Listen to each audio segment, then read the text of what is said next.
Bonjour à tous, bienvenue dans cette nouvelle vidéo. Et aujourd'hui nous allons parler du bras type Terminator. Alors pourquoi type Terminator? Parce que ce bras n'est pas construit à l'identique du fameux bras du Terminator. Alors on l'a mis dans la cloche, hein, comme dans le film, mais ce bras est fait pour plusieurs fonctions, deux en l'occurrence. On va enlever la cloche et on va regarder un petit peu le travail. Alors on l'a mis sur un pied tournant. Dans le film, le pied n'est pas tournant, mais vous pouvez le faire pour la déco. Il y a des petites lumières à l'intérieur, c'est toujours pour la déco. Alors il y a deux solutions. Ou vous le construisez dans l'optique de l'impression 3D, et au lieu de mettre des vérins, eh bien, vous avez le vérin factice qui arrive ici, avec les petits débords qui arriveront ici aussi. Et les rotules, vu que ça n'a pas besoin de bouger, eh bien ces rotules seront factices, et vous les trouverez en fichier STL. Ça sera marqué fichier STL factice. Pour le construire, mais alors d'une façon déco. En revanche, si vous voulez le faire fonctionner réellement, l'ensemble du bras fonctionne réellement. Donc, pour preuve, on a ici un ensemble de câbles qui correspond à chacun des servomoteurs. On a ici deux vérins électriques, mais le fonctionnement c'est type servomoteur. Et on a ici 5 petits servomoteurs qui pilotent chacun des doigts.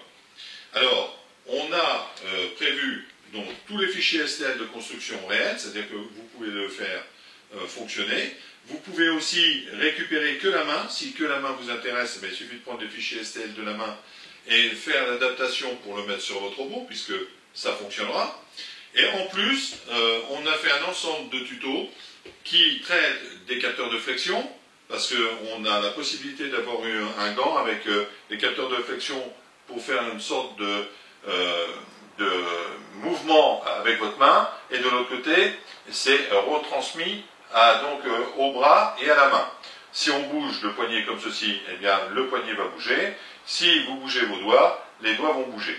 Donc, toute la partie technologique est prévue. Les fichiers STL se trouveront sur GradCAD, Cult, Tedgeverse.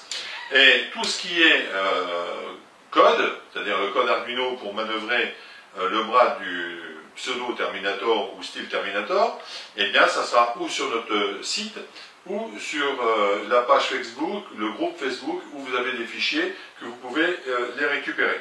Voilà. Donc, eh bien j'espère que vous allez nous suivre pour cette belle réalisation. Maintenant, les tutos ont démarré.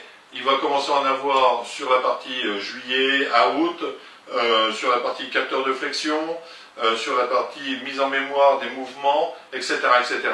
Alors si ça vous plaît, suivez-nous sur notre chaîne, et je vous dis donc à la prochaine fois pour l'ensemble des tutos qui gravitent autour de la main. Au revoir.